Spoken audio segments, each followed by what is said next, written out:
Hey there, Wolfpack fans. It's me again, Kenzie Gibbs, bringing you another episode of Locked On Wolfpack. And today's episode is brought to you by the great folks over at LinkedIn.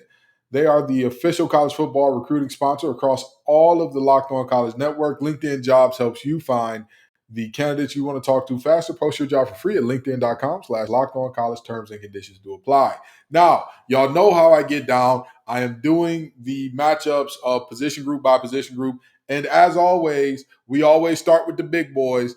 That's not changing this week. We're starting off talking about the offensive and defensive lines of Syracuse, which honestly, I kid you not, these are the most interesting set of characters that I've done a deep dive and deep look at this year in terms of their on-field abilities, who they are as players, all that good stuff.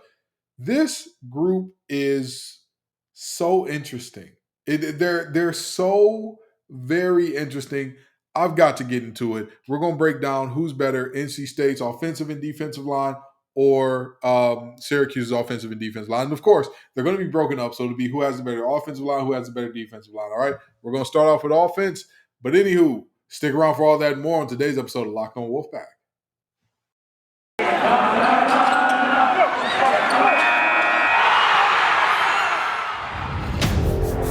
You are Locked On Wolfpack, your daily podcast on the NC State Wolfpack, part of the Locked On Podcast Network, your team every day.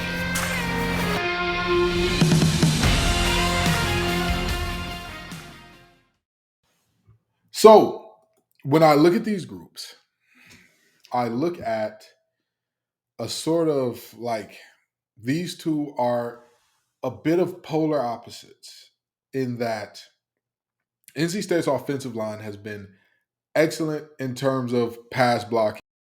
We've done that extremely well. Devin Leary hasn't had, although he did get hit and get hurt recently, he hasn't had a ton of pressure. He hasn't had to take a ton of hits all year. And at times it is our running game, particularly in moments where we need to lean on guys and just get a few yards, which we did so well against Florida State at the end of the game there, which is why, like I said, when I told everybody we are one stop away from winning this game, everyone said, oh, no, they've got all three timeouts. We're going to need two stops. And I said, I got a sneaky suspicion we'll be able to lean on this team. But anyway, we are that in terms of passing against everybody except Clemson. Again, that's a freak of nature D-line. You live with that. You go on. It is what it is.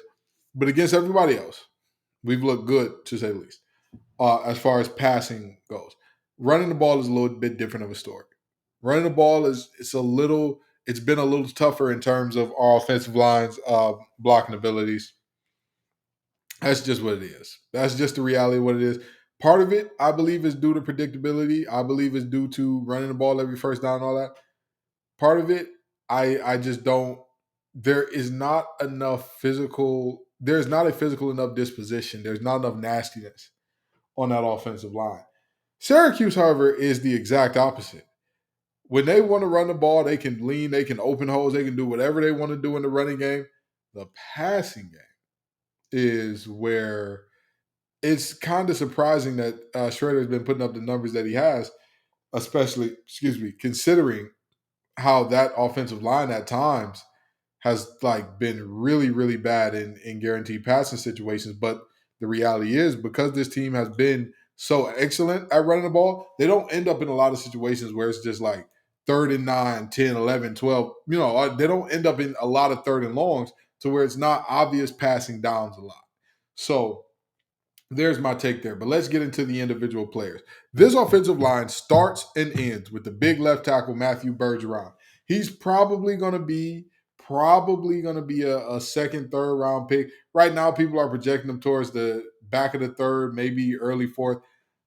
I'm going to tell you, I think he's going to be a riser throughout the draft process. I think that he is going to be the more film that teams watch on him and the way that he's going to grade and test out, I think he's going to be a riser. I have a very strong suspicion Matthew Bergeron is going to be a riser, but he's been there for forever. He's the star of the show. He's got it all. He's a big guy with nimble feet. He finishes blocks. He's aggressive. He does a lot of things well. So Matthew Bergeron, hey, you got to get a nod to him. I'll tell you what, if he played for NC State, he'd be the starter right away. He'd be the starter. And with the sort of lackluster or disappointing start that Grant Gibson's gotten off to this season, he'd probably be our best offensive lineman right away. So Matthew Bergeron, left tackle from Syracuse. That's a guy to look out for. Kalen Ellis is the left guard. Now, Kalen Ellis is the youngest of the group, being a sophomore, but he started a few games, I want to say 5 games as a freshman. So he has a little bit of experience. But like I said, he's the youngest player on this offensive line. Everybody else, super experienced. Carlos Vettorello, he is also a Southeast Michigan guy. He grew up in Royal Oak. That's one of the suburbs, like 30 minutes or so outside of Detroit. So yeah, shout out to him. But anyway, yeah, so he's played a bunch of games as well. He's seen a lot of time as well, and he was on a Remington watch list. He's their center. He was on a Remington watch list, which is a watch list which is the award that is given to the best center annually. I believe that he was on it in 2020. So yeah, he's a baller in his own right as well.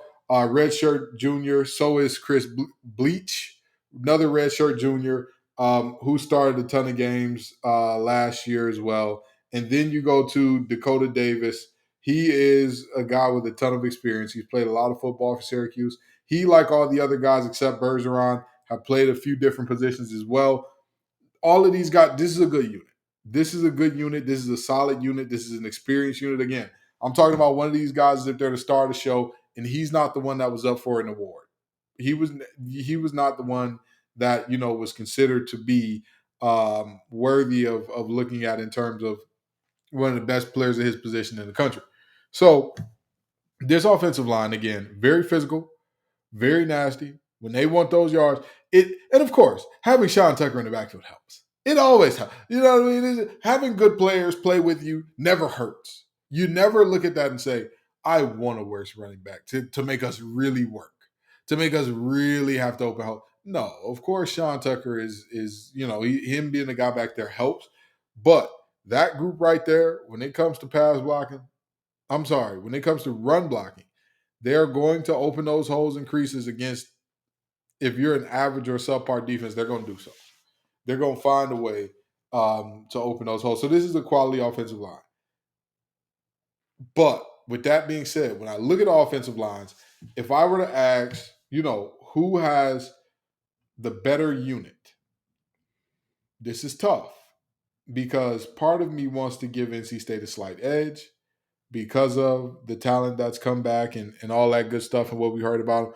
But the reality is, what I've seen on tape this year, NC State the offensive line again, looks great in pass protection, looks really good. They pick up blitzes well. They're, again, with Clemson being the aberration, and even against Clemson, the second half was the aberration because even in the first half, they held up extremely well. So with that being said, as much as I want to give this one to NC State's offensive line, I have to give it to Syracuse's offensive line. I have to give the edge to Syracuse's offensive line, and let me tell you why. Yes, they're not great at pass blocking, but running the ball is what they want their identity to be, and this offensive line helps them establish that identity better than we are able to establish ours. And that's why I got to give Cuse the edge there. I think that they have the better offensive line, and it's not a huge margin. It's not a thing to where it's like, oh man, there's no way under God's green earth that we have a better game than them. Because again, when we look at our front seven, which I'm about to touch on the 3 in the front right now, but when we look at our front and when we look at our backers and all that, it would not be the craziest thing in the world to say that our offensive line would have the better game despite them being the better unit. Like, that's just the reality of what we're looking at there. So we're going to discuss that. We're going to discuss the defensive line and the defensive side of the ball when we get back and who's going to get the job done in that regard. But speaking of jobs, I got to tell you about LinkedIn jobs. Trust me, these days, every new potential hire can feel like high stakes wager for your small business. You want to be 100% certain that you have access to the best qualified candidates available. That's why you have to check out LinkedIn Jobs. LinkedIn Jobs helps you find the right people for your team faster and for free. Trust me, All you got to do is create a free and easy job post on LinkedIn Jobs, then add your job in the purple hiring frame to your LinkedIn profile to spread the word that you're hiring. Simple tools like screening questions make it easy to focus on candidates with just the right skills and experience so you can quickly prioritize who you'd like to interview. LinkedIn Jobs helps you find the qualified candidates you want to talk to faster. Post your job for free at linkedin.com/lockedoncollege.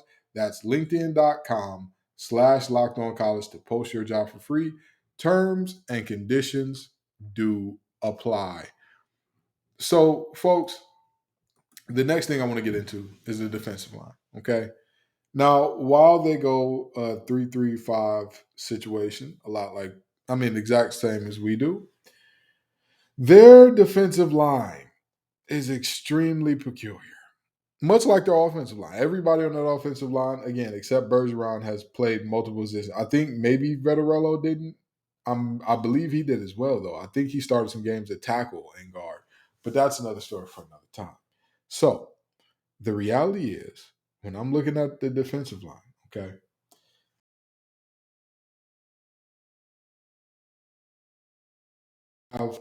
Caleb Okechukwu is a guy who can do a little bit of everything. He's the elder statesman in that unit. He's a fifth-year senior.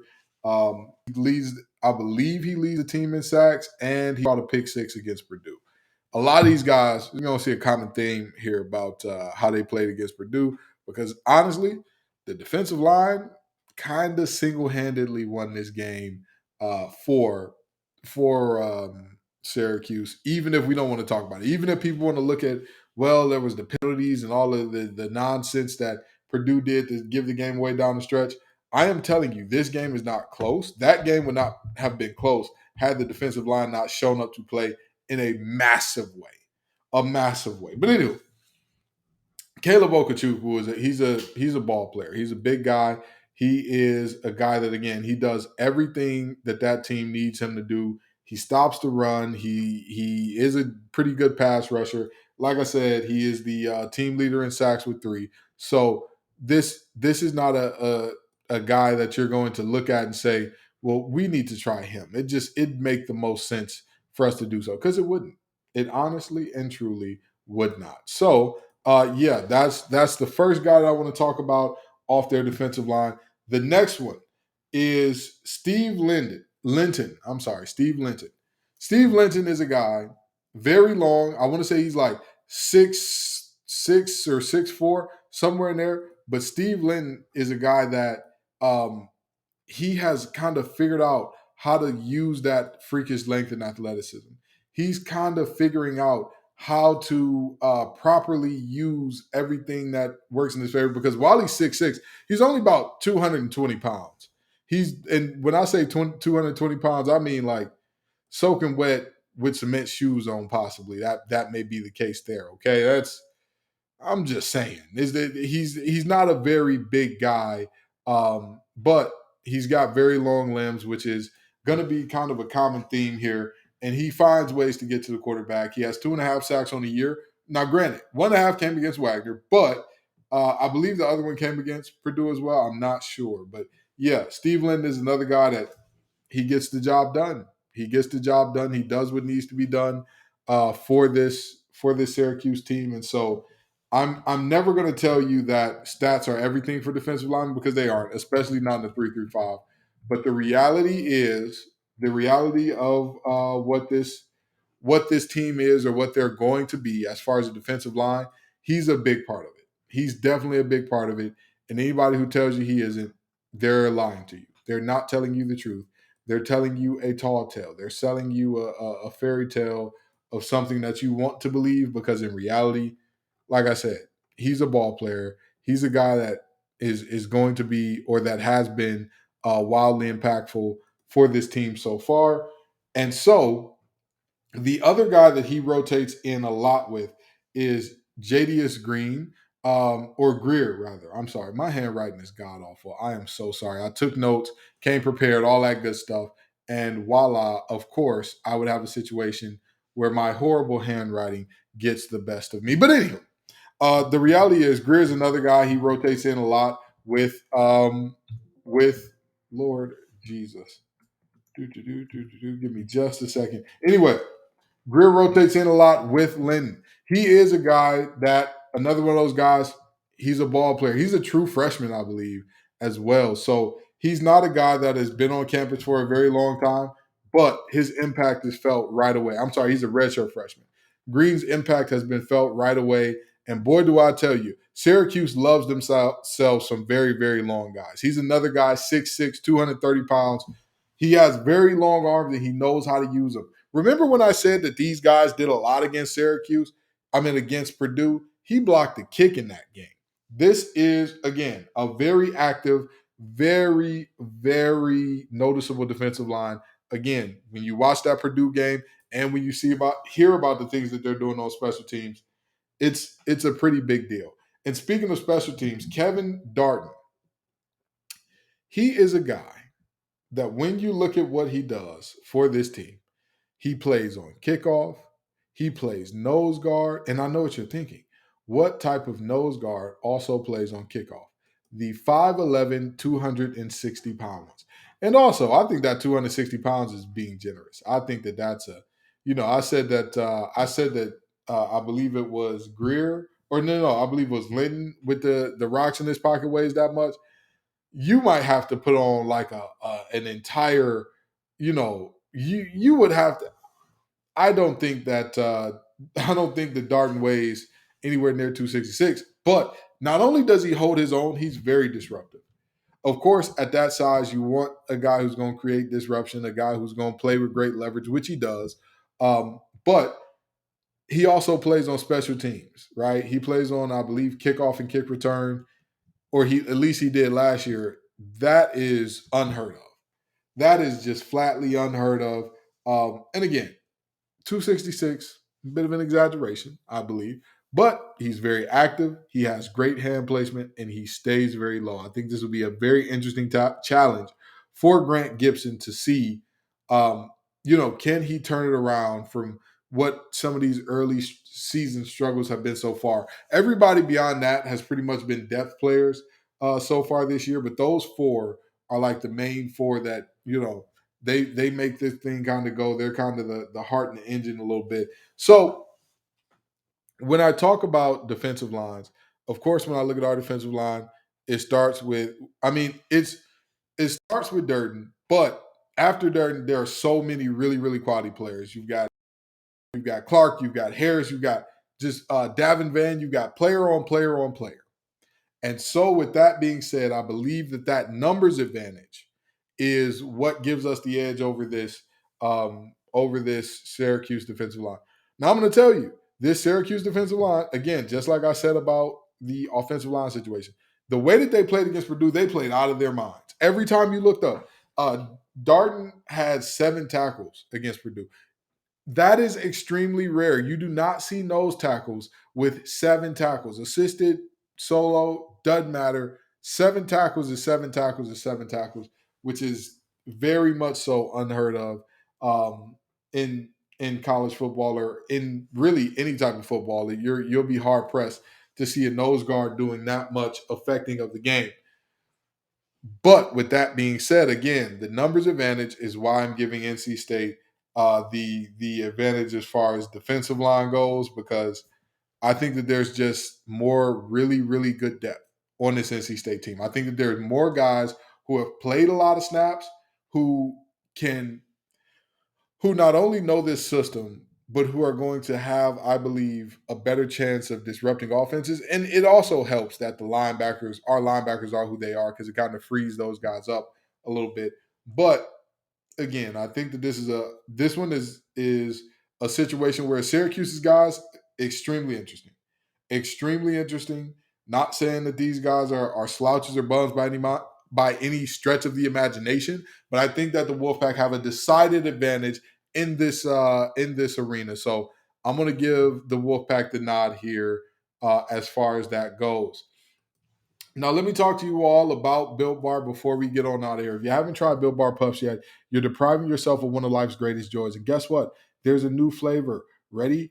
Delicious, indulgent cookie dough covered in chocolate. That's right. Built has done it again. Let me introduce you to your new favorite cookie dough chunk puffs that have a light and chewy texture, real cookie dough chunks. And of course, they're covered in 100% real chocolate.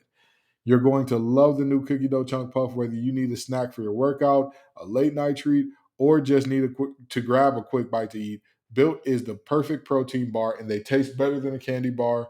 Dish the calories, fat, and sugar. Grab yourself a Built bar. Go to Built.com and use promo code LOCKEDON15 and get 15% off your order. Use promo code LOCKEDON15 for 15% off your order. So we're about to land this thing. But again, I think that so far, coming into the season, I would have said NC State should have the better offensive line or will have the better offensive line. Syracuse's offensive line has been consistent.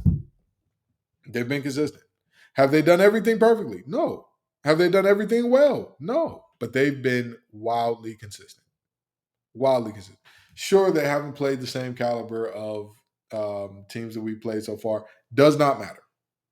Does not matter. Time to show improve. Defensive line wise, I think we have a decided edge there because, again, while their guys are interesting, while they're like an island of misfit toys where you've got a nose tackle that's extremely undersized, and you got these ends that are super long and lanky. While I think they're good and while I think that they can develop into something that is pretty good, I'd say that NC State has that advantage for now. I don't think that anybody should be arguing with me on that one. So thank you all so very much for coming out. I'm going to put together the other position groups tomorrow. Obviously, I'm leaving quarterback out of it because we don't know who's going to be the quarterback, but I'm putting the other position groups up tomorrow, or actually later this evening, because this is going to be uploaded on Friday morning. So that'll be later this evening. I look forward to seeing you all then, and you know I got to give you my game day predictions. Peace and love, y'all. As always, go Pack.